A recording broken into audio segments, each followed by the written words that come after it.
मोहोळ शहरामध्ये आपली सत्ता आल्यानंतर, आपला नगराध्यक्ष झाल्यानंतर प्रामुख्याने कोणती कामं आपल्या हातून करायचं मानस आहे? आजच आम्ही सकाळी नगर परिषद प्रभारी या नात्याने पत्रकार परिषद आयोजित केली होती। त्या पत्रकार परिषदेमध्ये मी पायाभूत सुविधांमध्ये असतील सगळ्या गोष्टी डिटेलमध्ये सर्व सांगितल्या। त्यामध्ये पंतप्रधान आवास योजना, रमाई घरकुल योजना, स्वच्छता, पाणी, गटार, त्यासोबत या ड्रेनेज लाईनमुळं कामामुळं गेल्या महायुतीच्या काळामध्ये ड्रेनेजची 130 कोटीची लाईन आणि त्यासोबत 50 कोटीची पाईपलाईनची योजना मंजूर झाली। त्यातलं 30% जवळजवळ काम झालं आहे, 70% काम राहिलेलं आहे। त्यामुळे रस्ते दुरावस्था झाली आहे।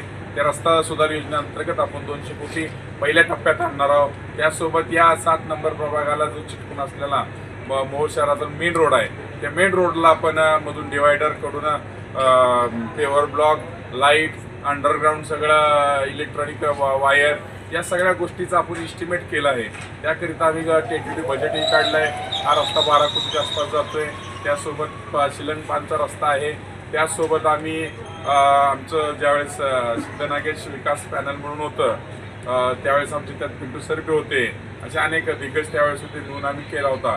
त्यावेळेस त्या पॅनलच्या माध्यमातून एक रस्ता प्रस्तावित केला होता की उत्तरेश्वर मंदिरापासून नागनाथ मंदिरासाठी तो एक रस्ता 30 फुटाचा तिथून रस्ता आहे, तो डेव्हलप करावा, कॉन्क्रीट रस्ता करावा असा त्यावेळेस त्या लोकांनी मानस केला होता। तो मानस एक आम्हाला या माध्यमातून पूर्ण करायचा आहे। त्यासोबत जी त्या पूर्वीची आमच्या पार्टीची लोक आहेत, त्यात नाना फटे असतील, नंतर शाहजान मालक असतील, त्यासोबत नागनाथ भाऊ असतील, असे प्रमुख जे ज्येष्ठ मंडळी आहेत त्यांची एक आम्ही समिती करतोय आणि त्या समितीच्या माध्यमातून त्यांनी या शहराचं काहीतरी स्वप्न पाहिलं होतं। ते शहर कसं व्हावं असं एक त्यांचं स्वप्न होतं। त्या स्वप्नातले जे त्यांनी ठरवले होते त्या गोष्टी काय, ग्रामपंचायत होती, ग्रामपंचायतीला निधी कमी, परत नगरपरिषद झाली, नगरपरिषदला थोडंसं कळवस्तोर वेळ झाला, पण आता सर्वजण आम्ही परिपक्व झालो आहोत आणि ते सर्व स्वप्न एक स्मार्ट मोहोळ, एक स्मार्ट सिटी मोहोळ म्हणून डेव्हलप करायचं आहे। त्याकरता आम्ही आमचा डमी उमेदवार दिला नाही। आमचा सुशिक्षित उमेदवार आहे, BCom MCA झालेला आमचा उमेदवार आहे नगराध्यक्षाचा।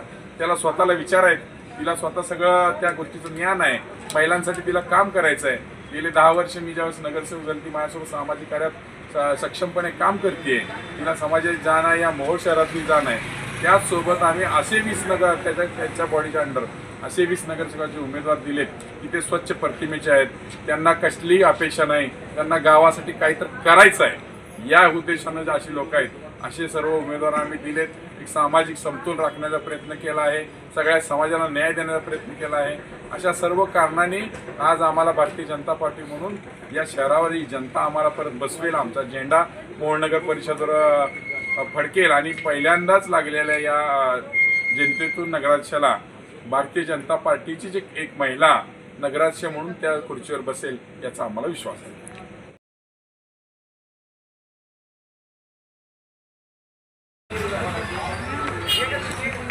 हाँ 7 नंबर वाढला रे आम्हाला तरी सुरू नाही